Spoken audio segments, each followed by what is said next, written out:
Friends 2025వ సంవత్సరంలో మనకి మహాలయ అమావాస్య ఏ రోజు వస్తుందంటే సెప్టెంబర్ నెలలో మనకి 7వ తేదీ నుంచి 21వ తేదీ వరకు 15 రోజులు మహాలయ పక్షాలుగా జరుపుకుంటాము. భాద్రపద మాసంలో వచ్చే ఆఖరి అమావాస్య రోజున అంటే సెప్టెంబర్ 21వ తేదీ ఆదివారం రోజు మహాలయ అమావాస్యగా లేదా పితృ అమావాస్యగా జరుపుకుంటాము.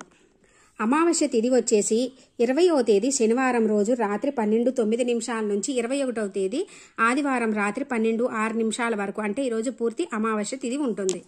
ఎంతో పవర్ఫుల్ అండి ఈ మహాలయ అమావాస్య. ఈరోజు చనిపోయిన వాళ్ళని స్మరించుకున్నా వాళ్ళకి పూజించుకున్నా కూడా వాళ్ళ అనుగ్రహము మన వెన్నంటే ఉంటుంది.